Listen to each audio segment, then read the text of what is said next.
দুষ্প্রাপ্য বইখানাকে বগলে গুঁজে পুরনো বইয়ের দোকানের ভ্যাপসা মলিন পরিবেশ থেকে আমি বাইরের রাস্তায় বেরিয়ে এলাম। অগস্ট মাস। বিষণ্ণ গুমোট সন্ধেগুলি যেন এই সময় একটা ভারী বোঝার মতো মানুষের বুকের ওপরে চেপে বসে। কিন্তু বাড়ির পথে বেশ ফুর্তি নিয়েই হাঁটছিলাম আমি। আগের দিন আমার মনটা বিশেষ ভালো ছিল না।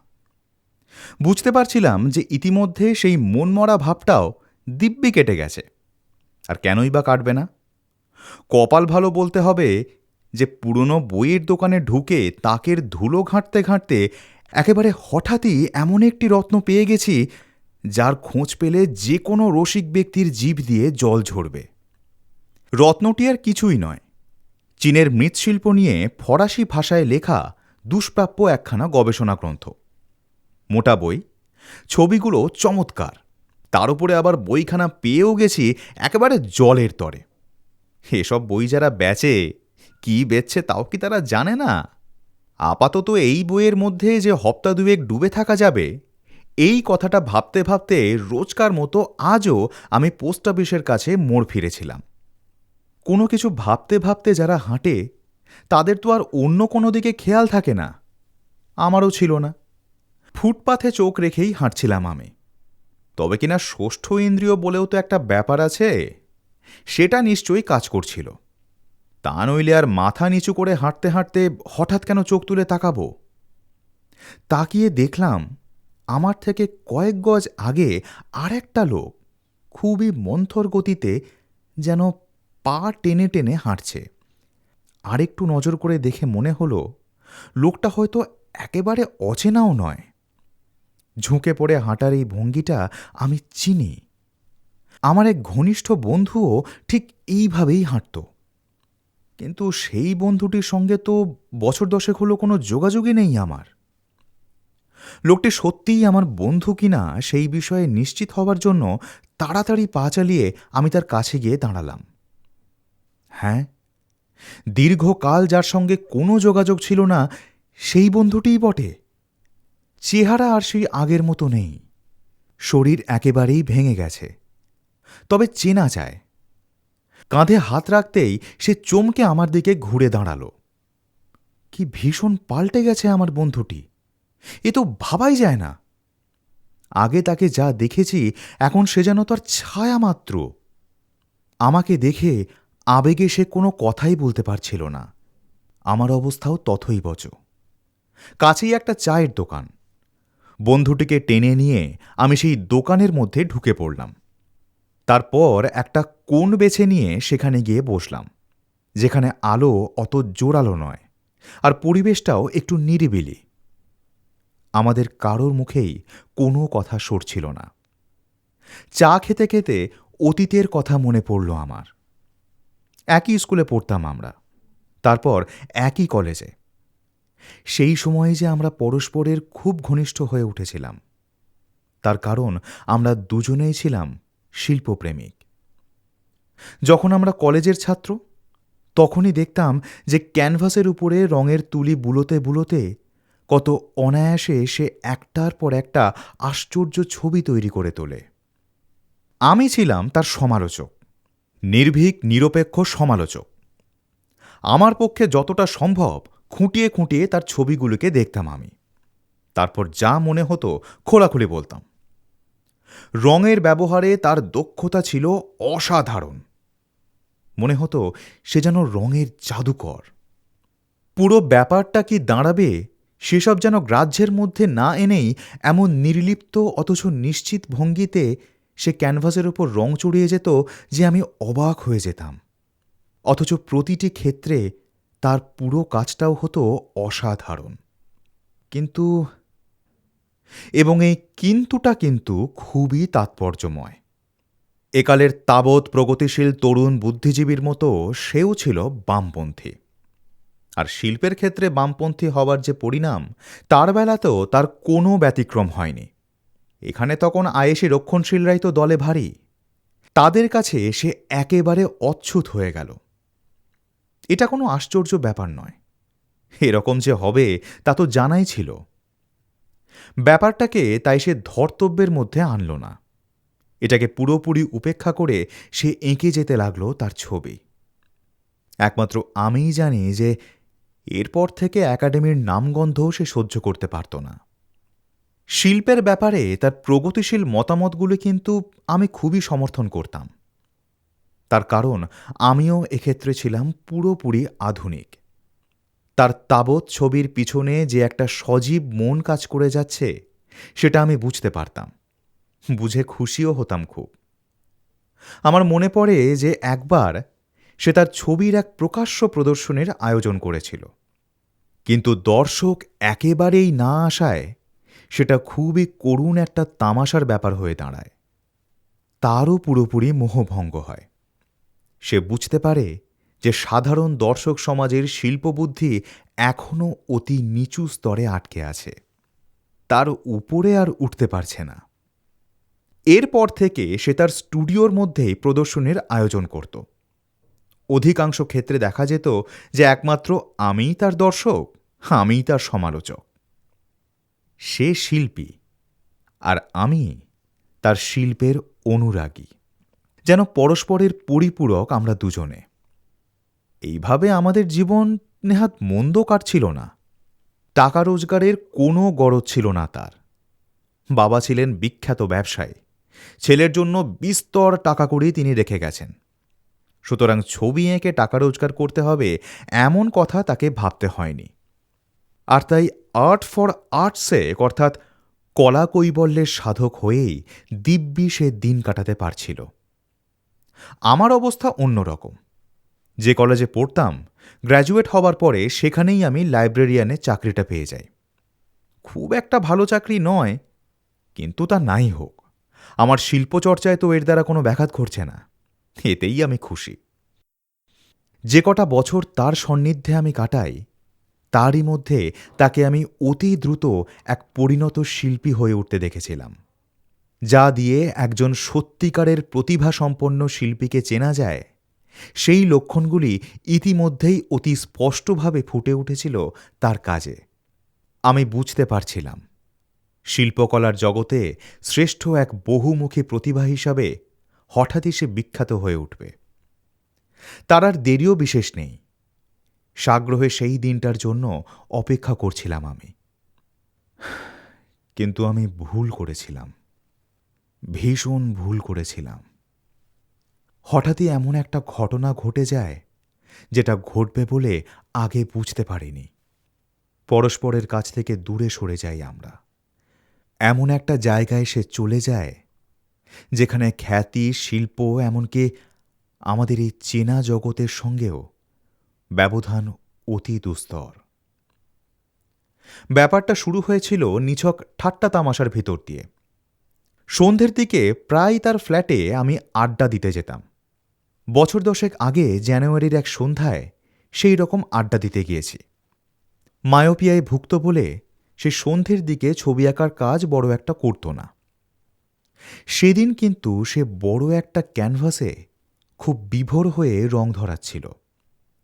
কাজটা এতই তন্ময় হয়ে করছিল যে আমি যে ঘরে ঢুকেছি তাও সে টের পায়নি। কৌতূহলী হয়ে আমি ইজেলটাকে দেখব বলে তার পিছনে গিয়ে দাঁড়াই। ক্যানভাসে যা তাকে আঁকতে দেখি তাতে আমার কৌতূহল আরও বেড়ে গেল। পৃথুলা, লাস্যময়ী একটি নারী মূর্তি। এমনভাবে আমার বন্ধুটি তাকে এঁকে চলেছে যে রেনোমার ছবির কথা মনে পড়ে যায়। মনে হচ্ছিল সে যেন তার সমস্ত কামনা ওই ছবির মধ্যে উজাড় করে দিচ্ছে। গলাটাকে খাঁকড়ে নিয়ে জিজ্ঞাসা করি, বলছি যে ছবিতে যাকে নীলায়িত ভঙ্গিমায় দেখা যাচ্ছে তিনি কে? এ কি কোনো কল্পনা নাকি বাস্তব? আমার দিকে চোখ ফিরিয়ে সে হাসল, ইঙ্গিতপূর্ণ হাসি। কথা বলে যা বোঝানো যেত ওই হাসি থেকে তার চেয়ে অনেক বেশি বুঝে নেওয়া গেল। একটু চাপাচাপি করতেই বেরিয়ে পড়ল আসল কথাটা। আমার বন্ধুটি যে প্রেমে পড়তে পারে আগে সেটা ভাবিনি। না ভাবাটা অবশ্য ভুলই হয়েছিল। মহিলাটিকে প্রথমবার দেখেই সে যে চলে গিয়েছিল সেটা বোঝা গেল। এও বুঝলাম যে নিজেকে সামলে নেবার কোনো চেষ্টাই সে করেনি, ফলে তাকে এখন হাবুডুবু খেতে হচ্ছে। সবটা শুনে প্রথমে বেশ মজাই লেগেছিল আমার। আসলে তখনও আমি ঠিক বিশ্বাস করে উঠতে পারছিলাম না যে ছেলে ধরায় যেসব মেয়েদের স্বভাব, আমার এই বন্ধুটি শেষ পর্যন্ত তাদেরই একজনের খপ্পরে পড়তে পারে। কিন্তু তাই ঘটে গেল। আসলে আসলে যা ঘটল তা আরও বেশি মারাত্মক। সত্যি বলতে কি, ব্যাপারটা যে এতখানি গড়াবে তা আমি ভাবতে পারিনি। হপ্তাখানেক বাদে আমার বন্ধুটির কাছ থেকে একখানা চিঠি পাই, তাড়াহুড়ো করে লেখা চিঠি। তাতে সে জানাচ্ছে যে আগের দিন তাদের বিয়ে হয়ে গেছে, এখন তারা চলে যাচ্ছে অখ্যাত এক দ্বীপে। তবে সেখানে থেকে সে আমাকে চিঠি লিখবে। সেসব চিঠিপত্র কখনো পাইনি আমি। তার বদলে হঠাৎই একদিন এমন একটা খবর চোখে পড়ে যে আমি চমকে যাই। মৃত্যুর খবর। বন্ধুপত্নী মারা গেছেন। সাঁতার কাটতে গিয়ে তিনি মারা যান। খবর পড়ে ভাবতে থাকি যে আমার বন্ধুটি এখন কি করছে, কি হলো তার। ভেবে ভেবে কোনো কুল পাই না। এই একটা বদ্ধমূল বিশ্বাস আমার ছিল যে সুবুদ্ধির উদয় হলেই সে আবার ফিরে আসবে। কিন্তু বছরের পর বছর যায়, সে আর ফেরে না। আমিও ফের শিল্প নিয়ে পড়াশুনো করতে লেগে যাই, তবে কিনা একেবারেই একা একা। আজ এতদিন বাদে সেই মানুষটি আবার ঘরে ফিরেছে। বিষণ্ণ, গম্ভীর, শীর্ণ একটি মানুষ। এ যেন সেই মানুষ নয়, তার প্রেত মূর্তি। স্ত্রীকে যে সে এত গভীরভাবে ভালোবাসত, তার মৃত্যুতে যে সে এত শোকাবহভাবে পাল্টে যাবে তা তো আমি ভাবতেও পারিনি। বন্ধুটি তার চায়ের পেয়ালায় চুমুক দিচ্ছে, আর আমি তাকে দেখছি। আগে সে কত উজ্জ্বল, কত প্রাণবন্ত ছিল, আর আজ সেই উচ্ছলতা, সেই টগবগে ফুর্তির ভাবটাকেই যেন তার ভিতর থেকে কেউ নিংড়ে বার করে নিয়েছে। বন্ধুটির বয়স তো ৩৫-এর বেশি হবে না, অথচ তাকে দেখাচ্ছে এমন এক প্রৌঢ়ের মতো যার স্বাস্থ্য, শরীর একেবারে ভেঙে গেছে। এই অবস্থায় কথাবার্তা শুরু করা খুবই শক্ত ব্যাপার, তবু আমাকেই সেটা শুরু করতে হলো। জিজ্ঞেস করলাম কবে সে ফিরেছে। আজই সকালে। কথার মধ্যে কোনো প্রাণের স্পর্শ নেই। কোথায় উঠেছে সে? তার সেই আগের ফ্ল্যাটে? এবারও সে একই রকম নিষ্প্রাণ গলায় বলল, না, সেখানে সে যায়নি। আরও কিছু প্রশ্ন করে যা জানা গেল তা এই যে তার অবস্থা মোটেই সুবিধার নয়। টাকা পয়সা কিছুই নেই। যেটুকু যা ছিল ফেরার ভাড়া জোগাড় করতে করতেই তা ফতুর হয়ে গিয়েছে। সারাদিনে তার পেটে কিচ্ছু পড়েনি। এখানে তার কোনো আশ্রয়ও নেই। রাতটা যে কোথায় কাটাবে তাও সে জানে না। তাকে আমি আমার ফ্ল্যাটে এনে তুললাম। একদিন যে ছিল আমার ঘনিষ্ঠতম বন্ধু, এটুকু তো তার জন্য করতেই হবে। কিন্তু তারপরেও তার কোনো পরিবর্তন হল না। পথের মধ্যে হঠাৎ যখন দেখা হয়, তখন যেমন দেখেছিলাম ঠিক সেই রকমই রয়ে গেল সে। চুপচাপ কি যেন ভাবে। প্রাণের কোনো সাড়া মেলে না। ঘুমোয় কম, খায় আরও কম, কথাও বিশেষ বলে না। অথচ আমি তো তাকে সেই আগের মতো স্বাভাবিক অবস্থায় ফিরিয়ে নিতে চাই। ফেরানো যাতে সম্ভব হয় তারই জন্য যা কিছু শিল্প সামগ্রী এত দিন ধরে একটি একটি করে আমি জোগাড় করেছি, তার সব কিছু তার সামনে সাজিয়ে ধরি আমি। ভাবি, এসব দেখলে হয়তো তার শিল্পী মন আবার জেগে উঠবে। কিন্তু কোথায় কি? শিল্পের নাম শোনা মাত্র এমন বিরক্তি ভরে সে ফিরিয়ে নেয় তার মুখ যে আমি হাল ছেড়ে দিতে বাধ্য হই। ভাবি যে আস্তে আস্তে সে সেরে উঠবে। এখন চুপচাপ অপেক্ষা করা ছাড়া আর কোনো উপায় নেই। এরই মধ্যে একটা সুযোগ এসে যায়। তাতে মনে হয় যে তাকে স্বাভাবিক অবস্থায় ফিরিয়ে আনার একটা শেষ চেষ্টা করে দেখা যেতে পারে। শিল্প নিয়ে ইতিমধ্যে আর মাথা ঘামাতে পারিনি। লাইব্রেরিতে খুব কাজের চাপ যাচ্ছিল। তবু এই সময়ে হঠাৎই একদিন একটা পোস্টারের উপর চোখ পড়তেই আমার সেই পুরনো ভাবনাটা আবার চাগাড় দিয়ে ওঠে। গ্যালারির কর্তৃপক্ষ তাদের ঐতিহ্য অনুযায়ী ফরাসি চিত্রকলার এক প্রদর্শনীর আয়োজন করেছেন। সেখানে সেজান ও তার পরবর্তী শিল্পীদের ছবি দেখানো হবে। পোস্টারটা দেখেই পুরনো দিনের কথা আমার মনে পড়ে গেল। সেই সব দিনের কথা, যখন গ্যালারির দেওয়ালে টাঙানো বিখ্যাত সব ছবির দিকে আমরা দুই বন্ধু মিলে ঘণ্টার পর ঘণ্টা মুগ্ধ বিস্ময়ে তাকিয়ে থাকতাম। বন্ধুটি আমাকে ছেড়ে যাবার পরেও একটা আমি ফি বছর তাদের প্রদর্শনী দেখতে গিয়েছি। তবে কিনা সে যখন থাকত, আমার উচ্ছ্বসিত প্রশংসা শুনে সেও কিছু মন্তব্য করত। সেই সময়কার আনন্দই ছিল আলাদা রকমের। পরে আর একা একা গিয়ে আর তেমন আনন্দ পাইনি। ফ্ল্যাটে ফিরে দেখলাম শূন্য চোখে ঘরের সিলিংয়ের দিকে তাকিয়ে একটা ইজি চেয়ারে চুপ করে বসে আছে সে। পা দুটো সামনে ছড়ানো, দু হাত দুদিকে ঝুলছে। বেশি কথার মধ্যে না গিয়ে তাকে প্রদর্শনীর খবর দিলাম। বললাম, গ্যালারি তো আবার সবাইকে মাতিয়ে দেবার ব্যবস্থা করছে হে। ভেবেছিলাম অন্তত এই কথাটা শুনে তার ভাবান্তর হবে, কিন্তু হলো না। কি বললে? সেই একই রকম শূন্য চোখে আমার দিকে তাকিয়ে সে জিজ্ঞাসা করল। গোটা ব্যাপারটা অতএব খুলে বলতে হলো। আরে, গ্যালারিতে প্রদর্শনী হচ্ছে 19 শতকের শেষ থেকে 20 শতকের ফরাসি চিত্রকলা। বিস্তারিত জানতে চাও তো? আরে, ফি বছরই তো ওরা প্রদর্শনীর ব্যবস্থা করে, তোমার মনে নেই? প্রদর্শনী? সন্দিগ্ধ দ্বিধাজনিত গলায় সে আবার জিজ্ঞাসা করল। দৃষ্টিতে সুদূরের ছোঁয়া লেগেছে, যেন সে মনে করতে চাইছে পুরনো দিনের কথা। ব্যাপার কি?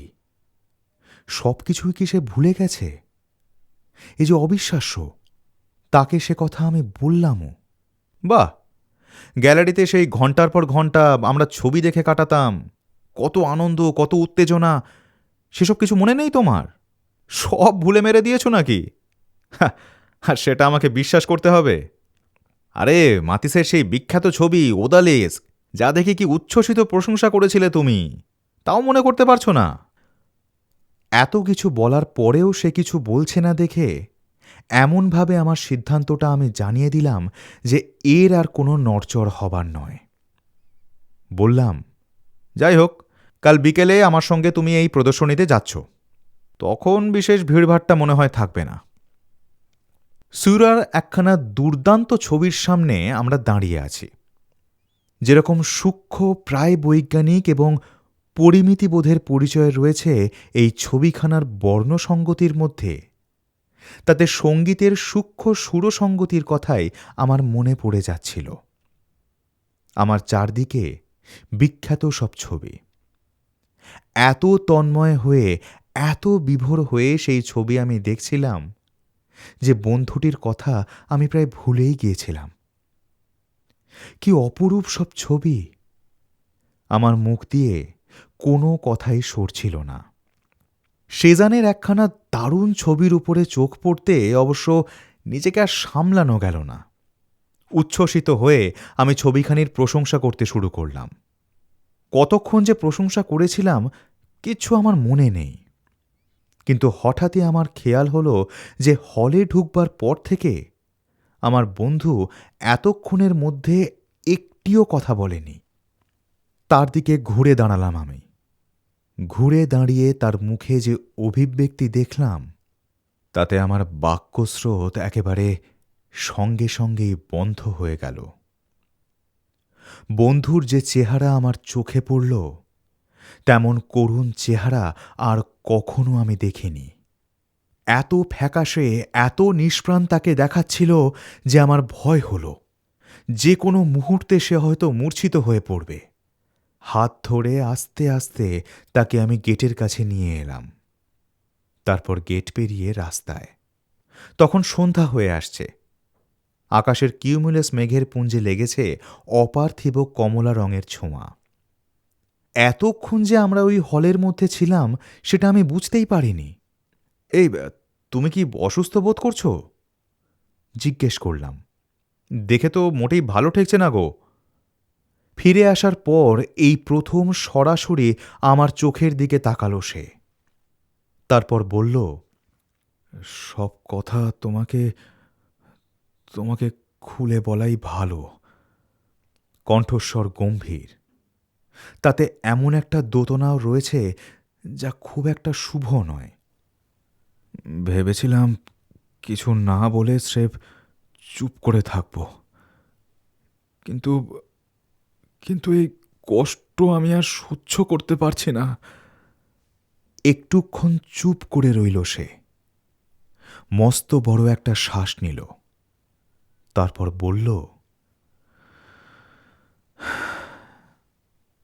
তুমি হয়তো ভাবছ যে স্ত্রী মারা যাওয়াতেই এইভাবে বদলে গিয়েছি আমি, কিন্তু না না, সেটা নয়।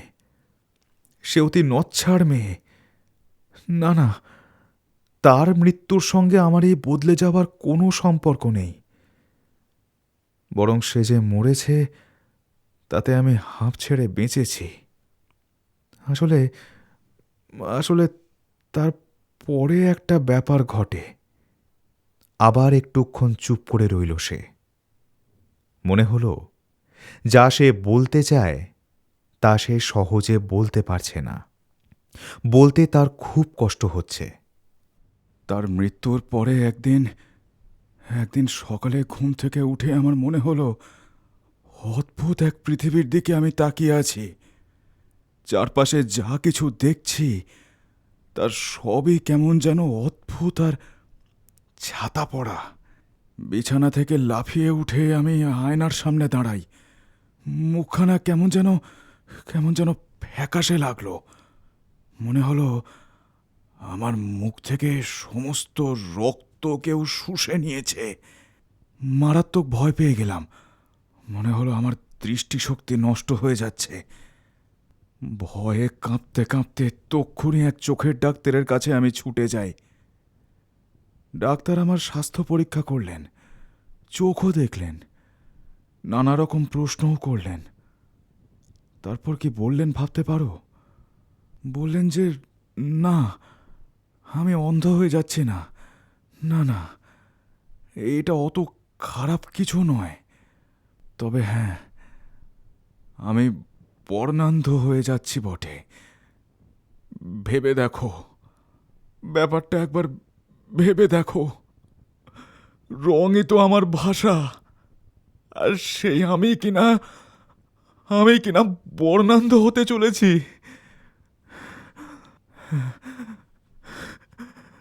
কি ভাবছো তুমি? ভাবছো আমি দুর্বল?